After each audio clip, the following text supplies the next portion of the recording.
there's a time in our life where we feel that the world is going against us. It's that initial feeling of shame, that isolation that starts to take place. That is when the survivor self is being introduced. That's when we start to want to please others and hide ourselves and our true voice. We change who we are so we don't have to experience that ever again.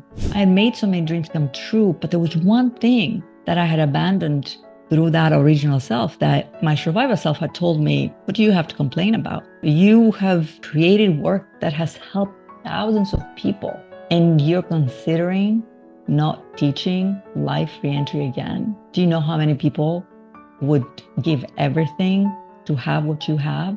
How does that feel when you feel like that survivor self is talking to you and giving you orders? The work actually makes everyone aware of that voice, because normally, if you don't have these tools, that voice is very subconscious. You're hearing it as if it's real. When I was hearing that survivor voice, I knew what I was hearing because of the work I've been doing, but most people don't understand that's their survivor self. One of the biggest discoveries people make was, that is my survivor self. And I would say, this is not your fault. This is not you. This is your coping mechanism that you had to inhabit since your invisible losses took place so you can survive your life.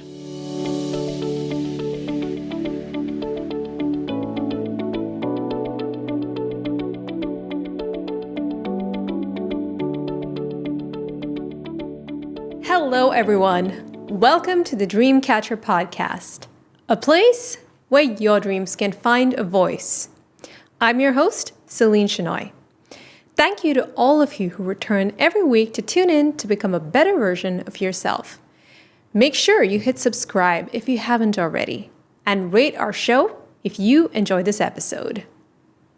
Our inner critic often suggests that it's acceptable to grieve significant losses, but we just push through the everyday heartaches like workplace rejections, feeling disconnected in our relationships, being ignored by friends, or being stuck in a job that doesn't fulfill us. Christina Rasmussen, my guest today, emphasizes the importance of recognizing and processing this often overlooked type of grief. In our conversation, she will illuminate these lesser-known forms of grief, helping us heal and find a sense of peace and hope in our lives. Christina Rasmussen is an acclaimed grief educator and bestselling author of Second First, Where Did You Go? And Invisible Loss. Her impactful grief work has been featured on ABC News, Psychology Today, in Women's World, The Washington Post, and the White House blog.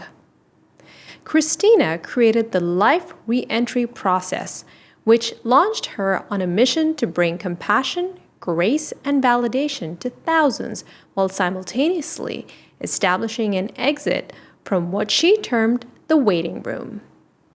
During our conversation, Christina and I explored different aspects of invisible losses, discussing their origins and the transformative power of shifting one's mindset. We talked about letting go of shame and guilt, allowing one to rediscover one's true self. This shift in perspective can bring hope and inspiration to our lives. Hi, Christina. How are you doing today? Hi, Celine. So good to meet you. I'm doing great. The weather's a bit cold here in Austin, which is rare. So it feels like we are somewhere else, but otherwise feeling really well. How about you?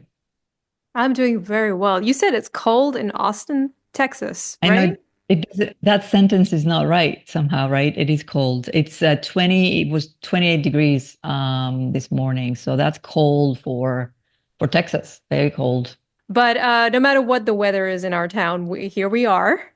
And I am Yes. so glad that you took time out of your day to join me for the show. And I just wrapped up your new book, Invisible Loss.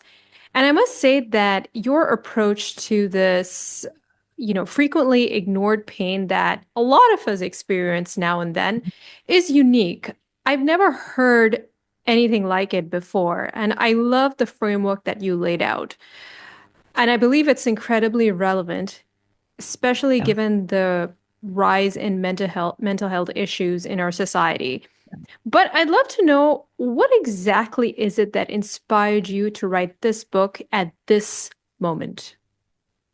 I went by saying that my background, I have a master's in counseling, and my thesis was on the stages of bereavement. I did this in my 20s in England, and at the time I hadn't experienced a devastating loss and a traditional devastating loss, and I remember thinking I couldn't imagine what it would be like to lose someone you love so much. And that was the path that led me to specialize in grief.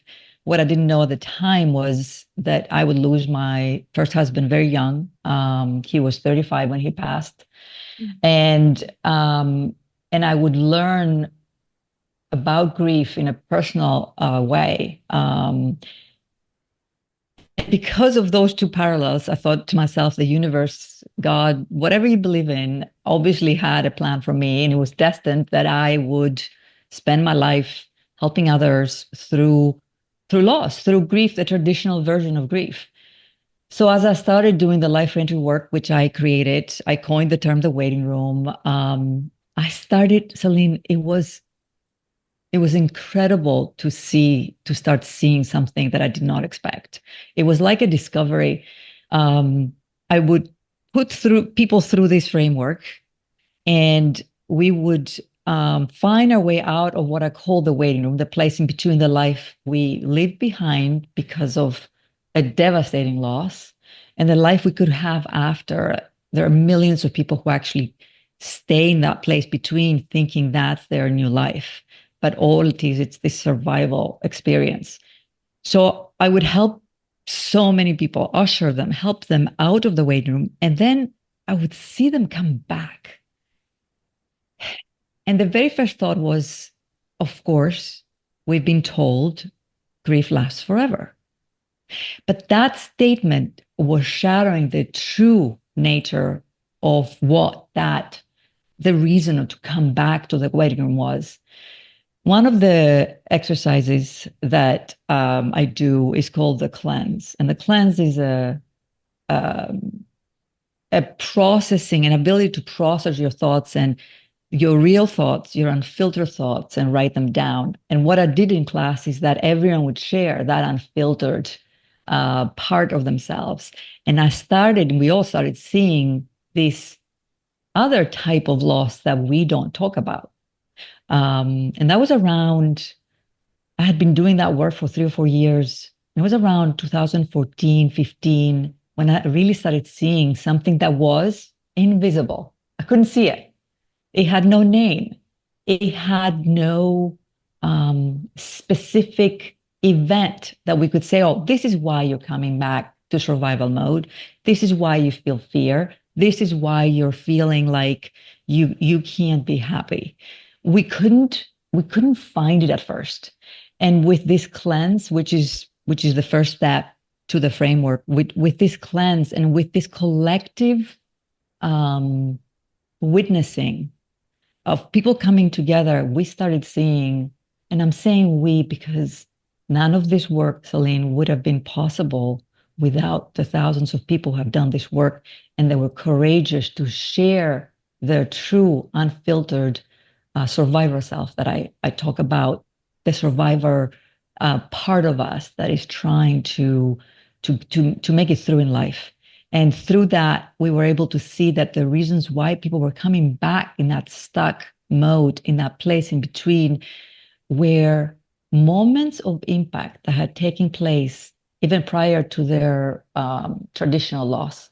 And they were the reasons why they were in survival mode. The only thing that had changed was that when they lost someone they loved, those survival mechanisms, that survivor self actually got stronger and harder to beat.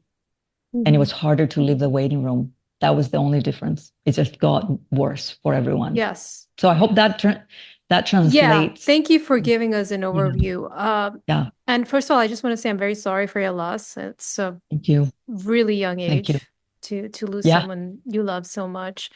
So the term invisible loss, first of all, I want to know what exactly does that entail? And why is it so hard for us to pick up on it, as you just mentioned? I mean, you had to do a lot of observation and you had to speak to a lot of people. So Yes. can you tell us more about that? Yeah. So you experience symptoms when you have an invisible loss. And the symptoms could be felt like nausea, heart palpitations before a meeting. Um, you could just feel unease.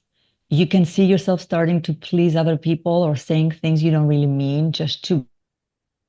It's like the best way to say this, these are symptoms that prevail after the moment of impact has happened. And it's almost like we have unconsciously remained in a state of survival beyond that moment of impact, beyond that loss, beyond, and what is invisible loss is the unacknowledged form of grief that takes place when we're feeling misunderstood, unseen, rejected, especially, Celine, when it's public rejection. For example, one of the main invisible losses that I kept seeing over and over again was um, when you're in class, in middle school, in elementary school, in high school, and you're being publicly reprimanded by the teacher, or you're being shamed because you don't have the answer to something in I've front of your experienced that. classmates. You see, and it's, Celine, isn't it deeply painful? Oh, it was Very, awful. it, and I have chills just by you saying you've experienced, like it's something, it's, so that's how we lose what I call the original self. And I'm not calling it the authentic self, the true self, the original self, Yeah, tell the us about the self. original Yeah. self. Can you break that down Yes. for us, please? The original self is who we are in the absence of external stimuli and before we started self-correcting. Because after that moment of impact has taken place, let's say, for example, you're in a classroom and there's thousands of invisible losses in the world, and everyone's version is slightly different. You're in a classroom setting, the teacher is indirectly shaming you for not having the answer to something. And in that moment of time, you're actually shifting the perception of yourself. You are starting to doubt your worth, Celine. You're starting to doubt the skills and the tools that you have in your possession. You're wondering if you're good enough, if you're smart enough, if you can do this, if you are as good as everyone else. And that is the self-correction. That's when it begins. And in that moment in time, we are experiencing a loss of the original self. From that moment of impact forward, we're actually modifying our behavior. We are actually not maybe showing up in the way we used to. Maybe we're holding back the answer to a question. And just on this specific example, that we may not raise our hand again to answer a question because we're afraid that we're going to be wrong. We're doubting who we are. And we're actually starting the waiting room experience even that early on in life, even earlier than that, actually, sometimes, often. Um, Yeah. it's And amazing. does It's this amazing to usually see. happen in at younger years when we're Yes. actually So, developing our identity? Is that when we're most yes, vulnerable to losing our yes, original self? yes. And it's like, when was the first time you were told off? When was that initial shift of self-perception?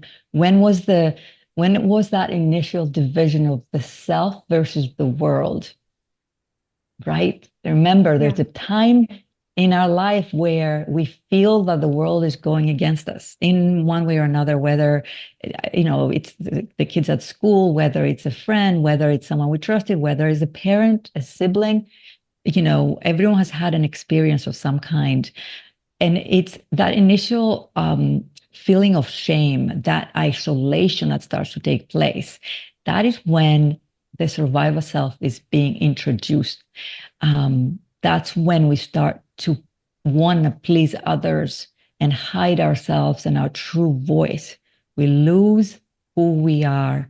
We actually have to abandon that original self because we feel it's being rejected by everyone else. And that rejection, that loss, that moment of impact, Celine, is too painful. So we try to survive it, and we modify, we change who we are so we don't have to experience that ever again. So that original self for a lot of people is actually lost early on. Does this happen to everybody else? To everybody, because we all experience some form of Yes. shameful experience in our younger years. And can it be counteracted with having a parent figure or a mentor who can rebuild our confidence and help us see that experience in a different way, kind of reframe it? Yes. Yes, I love that question. There's an exercise in the Life Reentry work called the Watcher Self exercise. And the Watcher Self is that inner voice that knows better, that remembers the original self, that actually knows you best. It is the part of you that has a very concrete recollection of that true element of you that you had to abandon, almost like a mentor, almost like a person in your life, a parent that sees that part of you and reminds you of that part over and over again. For some people, that person exists. And over the years, Celine, I've asked this question so many times in these classrooms, and some people would say, I wish I had a person like that. Others would say, I don't remember a person like that, but when they really thought about it, they went home or they read other people's stories.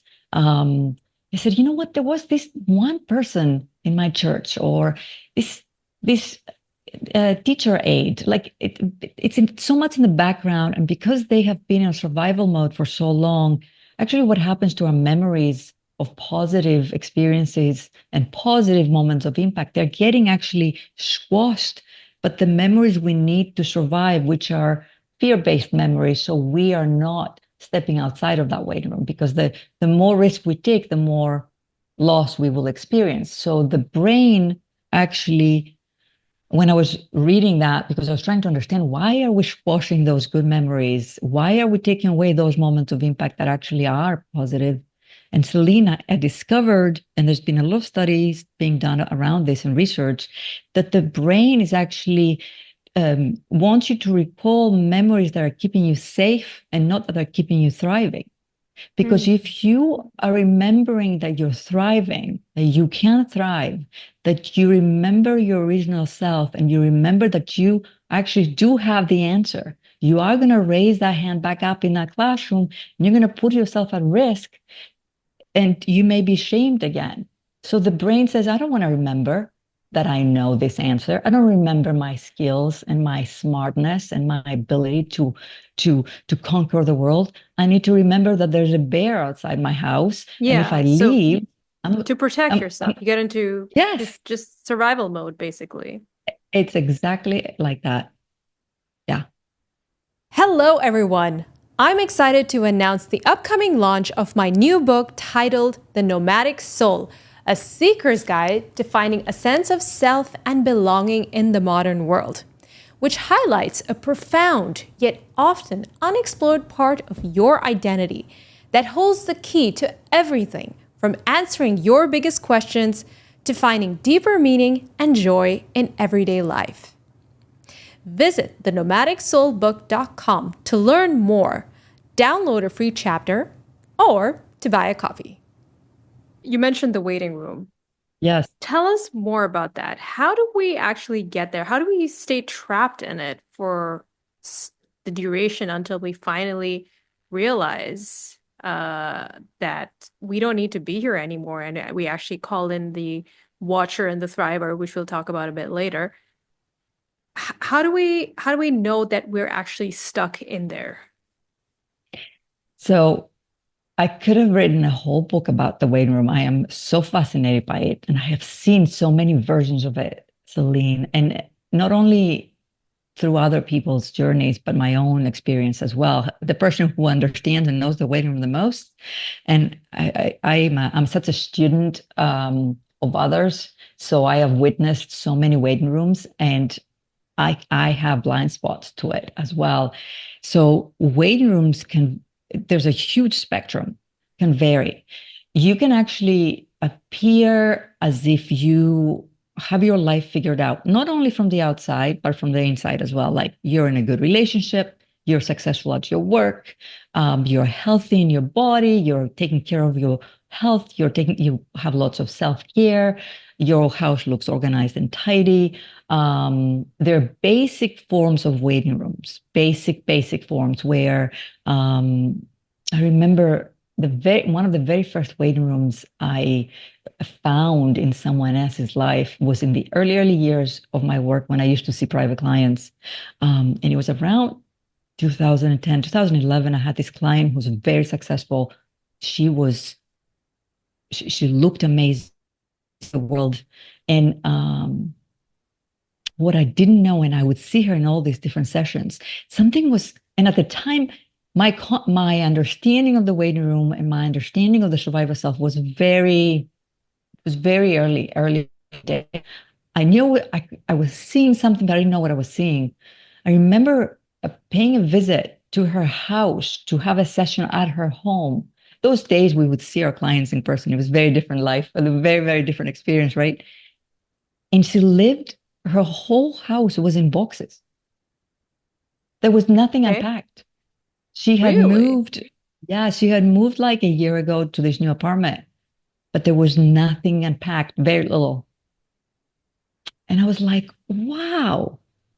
I was surprised. So we talked about it and helped her unpack. I didn't physically help her unpack, but kind of had sessions around her unpacking her house and why, what was the fear, which part of her was in survival mode. Everything could appear to be right, but that's when you need to actually start paying attention. I have met people who are very successful, but their success is based on their survivor self. They actually had to succeed in a specific way to prove those teachers and those people in their lives wrong about what they thought about them, about the shame they experienced, the rejection, because of their invisible losses and because of their survival mechanism behind them, they actually succeeded so much in one area that they're not feeling joy. It is more about the pain and success. fear that drove them. Yes, not true joy and true passion love for something you love to do. And it's not about the destination, it's about the journey, it's about doing it, it's about experiencing. And most of these people, if you ask them, what would you rather be doing? They say they don't know. And there's many, actually, that used to be one of my favorite answers to get because I had so much to delve into that pathway. So the brain says, I don't know what I would love to do instead.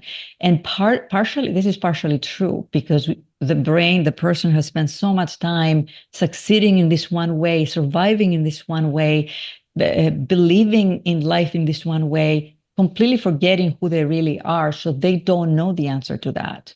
So the only way to find out is to actually push back on that answer and keep saying, what if you did know?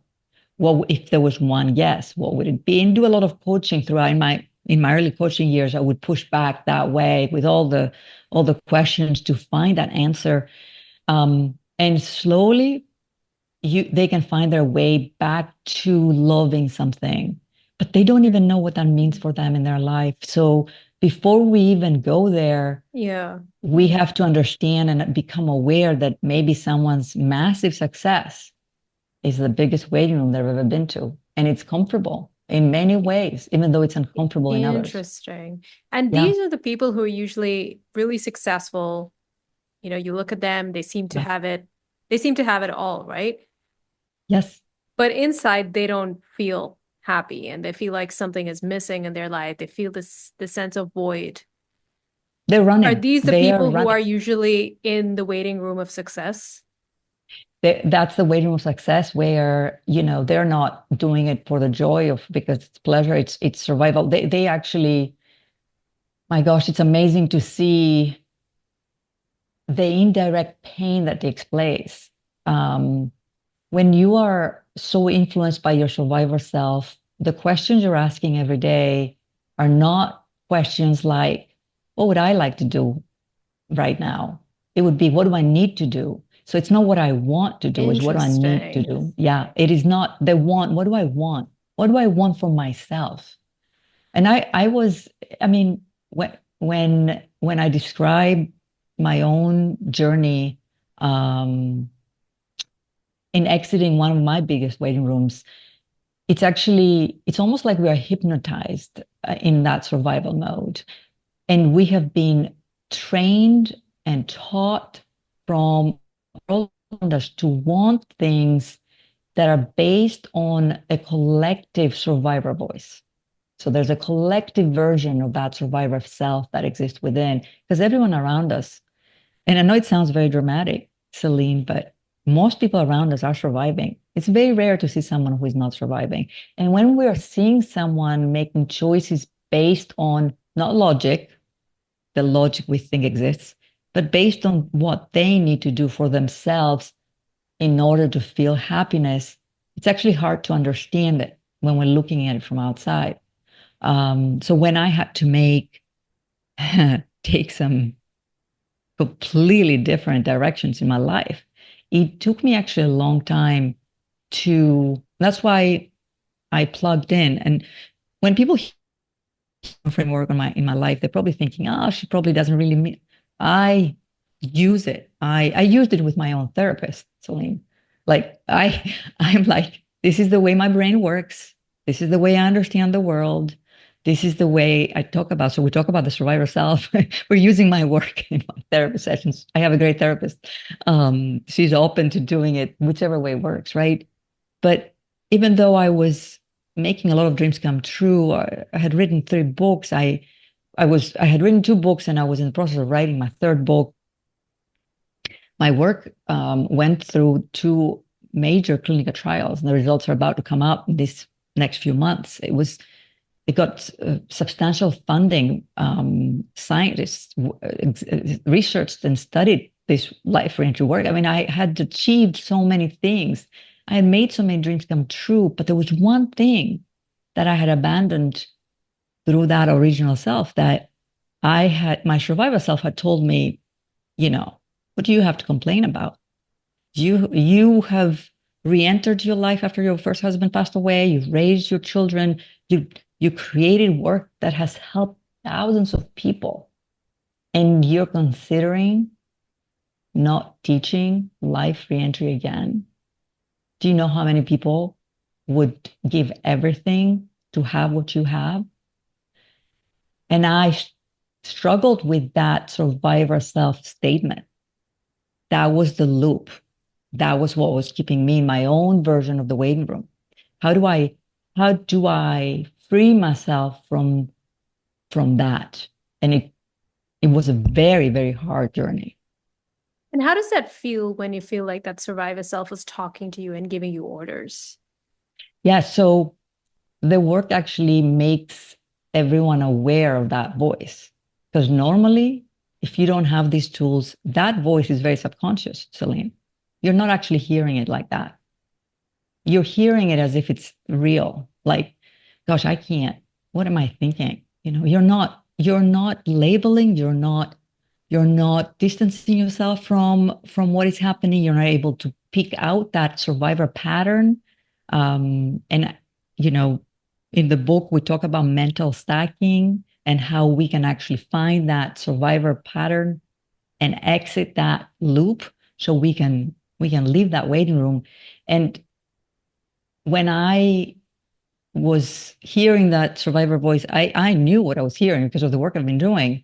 But most people don't understand that's their survivor self. One of the biggest discoveries people made in those classes and those groups was that is my survivor self. And I would say, this is not your fault. This is not you. this is your coping mechanism that you had to inhabit since your invisible losses took place so you can survive your life. And that had become the norm, that had mimicked your voice, that part of you has convinced you that it is you and this is what you need, but it isn't. And slowly we unravel that. And I love the work so much. Yeah. When I was doing it, I'm very passionate about it. And I imagine there's passion, there's love, there's doing so good for the world. And yet I had to figure out that was also maybe not right for me. And that was the first time I heard my water self say, what about you? Yeah. What do you want? And the watcher And it's an self is someone who, well, that's an aspect of ourselves which you describe as the part of us that actually can discover the hidden, separated part of ourselves and really guide us out of the waiting room. yes. Now imagine a part of you that has collected all the memories of yourself. When I wrote that, there's 2 or 3 pages in the book about the watcher self. That unedited part of the book, I just literally wrote it straight. I have such love for that self. It is the wise part. It is the part that knows. It's almost like a timeless soul. It is the part of you, Celine, that knows you the most, knows everything about you. And so I always give percentages when the beginning of someone's journey through life reentry, I say most likely there's 85% of survivor self going on, like language that we're hearing, thoughts.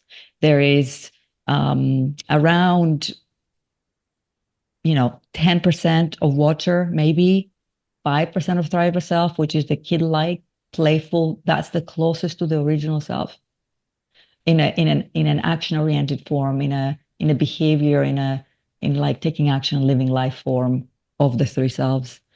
And so we slowly start to listen in for that watcher voice, that part of us that is that timeless soul, that knowing. And the more time we spend listening there and doing the reframe, which is the second mental stack part of the layer of and I wanna writing this book, I had to write it 3 times. There's Why been is at least that? three. Oh my gosh, imagine describing something that has not been described before. Yeah, I understand. I understand Yeah. that. Yeah. And I was so close to it. I had to get to the most simple version of it in many ways. So people can go on a journey when they start a book and just slowly go through all these labels and understanding themselves from a different way. And in the end of the book, I give a whole guide of people can take it. I've given it to the world. It's my gift to Mm-hmm. the world. They don't need to be trained by me or go Yeah. to a class that I have. I want people to do the work for themselves. Yeah, and I think that's very generous of you. But just to ground this whole transformational process of getting this person back to the original self with the help of the watcher and the thriver, Yeah. can you give us an example of someone you worked with who was able to benefit from it and get out of the waiting room? Yes. I want to I want to share an example for the first time that I ever heard anyone say, and this was in the early days, I don't have a thriver self. I don't remember a thriver self. And like I said in the beginning of our conversation, the people that have done this work have taught me so much. I've learned so much from everyone. I listened and I took in the reason why this works is because he has been created by a collective, by many people coming together. Um, Someone said to me when we were trying to locate the thriver self in one of the exercises, he raised his hand and he said, "I don't have a thriver self. I don't remember." So because if you don't remember a thriver self, how do you how can you actually find your way out if you don't know where you're heading, if you don't even recognize what it is to thrive? And that was the first time I realized that for some people, they would have to create the first memory of the thriver self in their adulthood, because those memories that took place of themselves thriving happened so early on in their life that they experienced so much invisible loss as a young child that those memories have been forgotten completely. So to put the whole framework together in 2 or 3 sentences, and it's always a challenge to say it so simply and it's so just in a basic way. Imagine having a map in your hands. Imagine you being in the dark, and imagine every step you take, there's light in front of you and you can lead your way out. Nobody can take you. Nobody else can lead you. Everyone's journey out of the waiting room, the place between the life you've left behind, a moment of impact or a loss of some kind, and the life you could have, we die in that middle, in that place in between, thinking that's our life. So our responsibility is to know this, to believe it our own journey, and to find our own way out by taking low risk steps. So we don't activate our fear center, the amygdala. The less afraid we are, the more likely it is, Celine, to actually leave that waiting room. So when big names in the self-help industry say, jump and the net will appear, take a leap, take a chance, go to take a big step, I say, don't. The more invisible loss you have, the more trauma you have in your life, the smaller the step has to be. Because the bigger the step it is, the more you're triggering that fear center and actually, um, and and I saw this in people, in so many people. In the beginning, when I first started this, I remember wanting people to have these big dreams and goals and like go after their dreams and let's jump, right? And Yeah. actually, there was quiet afterwards. Like they were afraid. They didn't just stay in the waiting room, they went under the bed and hid even more. Or they So, self-sabotage. oh, yeah, like anything, convince themselves that this is not the way for them, this is not going to work. That's the survivor self. The more fear we feel, the louder that survivor self becomes. And the less chances we have at ever leaving the waiting room. So in So that the, situation, we have to take baby steps and acknowledge and not just that. baby steps, they Yes. have to come from the watcher self. And that is the challenge. How do you bypass the survivor voice to go to that wise part of you? They can't come from, so that's where the mental stacking, the layering of thoughts, we start with a cleanse and making sure that we're aware of what the thoughts are because we don't even know what we're thinking. We're not aware of the subconscious automatic thoughts that are taking place every day in our lives. And we cleanse them. We write them out. People write to me and say, is it like what was this book? Is it like open pages or morning pages? There's a book that The creates artist's morning way. pages. The Artist's Way. That's right. Is it like morning pages? I said it could be, but just writing things out without looking at it and finding that survivor voice, that fear in your writings, there's nothing you can do about it. You cleanse it, but your automatic thoughts go back to square one and back to the next day you start from that ground zero again. So it is like the morning pages, but that's the first layer. That's the first stack. The second stack is find that fear, the doubt that is hiding in your cleanse. And most people take action stemming from that survivor self versus that reframe, that wise self that is the third layer. So instead of just taking action in the morning towards something that, we're afraid, so we're going to do this instead, we reframe that fear and we take action. We plug in to the new life from the reframe, not from the survivor self loop and pattern. And I can give an example.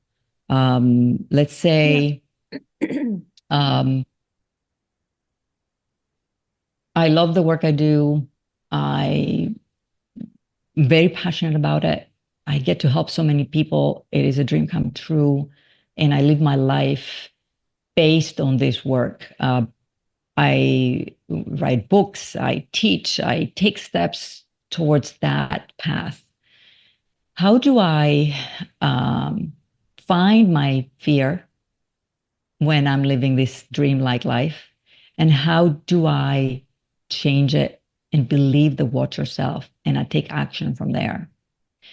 So as I was living in this version of my life, I applied for a PhD in neuroscience. And I was excited about it. And I turned to my therapist, and that was in 2021, February 2021. Not I too long remember. ago. Not too long ago, like 3 years, 3.5, 3 years ago, right? Exactly. Well, 4 years ago. 4 years ago, yeah. Exactly 4 years ago. And this is a good example because people, things don't happen. It will take the time it will take, especially if you build your whole life around one part of yourself. And and I remember saying to her, well, if I don't get into my PhD in neuroscience, if I have time to do a PhD in neuroscience, I actually have time to do an MFA in art. And I laughed. I laughed out loud. I'm like, because I didn't think I wasn't going to get in. Yeah. I didn't think there was a chance that that would ever happen. Of course, you know. And I got a letter from UT, Austin here, without ever meeting me, without ever interacting with them in any way. And it was a very automatic message that said, sorry to inform you, it's been a very busy year with application. It was the COVID year where everyone was applying for for work, for PhDs, for masters, because they were at home. And we can't offer you a place this year. Hmm. And because of that, that one thought that had escaped from my watcher self and actually partial from the thriver self that said, hey, and I was joking around. I was like, I didn't even mean it. So my therapist said, so what about that? What you said, you know, and I applied. I applied for the MFA, which I get to graduate in May. Oh, Um, congratulations. yeah, yes. So I did it at night as I was teaching and writing the book and speaking and doing all the things. I was doing it slowly and on my own, and I learned so much. The moment you step outside of that waiting room, that has been the hardest waiting room to step out of because it doesn't look like a waiting room. The Yeah. moment you start to say yes to yourself, to what you really want, that has nothing to do with anyone else but you.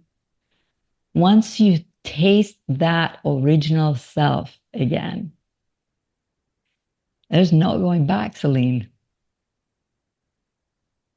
There's no Thank returning. you for sharing that. That's a Yeah, wonderful example of yeah, the triumph you feel when you actually start listening to your original self. But I would imagine that this could be hard to do on your own. Like you needed the help of your therapist to walk you through yeah. this whole And experience. So and I for knew those and I knew listeners that. here who feel like this is a bit daunting, because it does Yeah, sound like very deep work where you have to yes. excavate your thoughts and your history, uh, they would need a support system or at least one person to hold their hand as they go through Yeah. this, right? So I tell people this, especially when you know, so many people asking me, when is your next class? When is your next class? And I'm not teaching. I say to people, if doing this alone doesn't feel possible, um, find a friend to do it together. Find a therapist if you have one, if you have access to health insurance and so on. Um, find a group, put a group together, take all the steps because this works. Yeah. It works.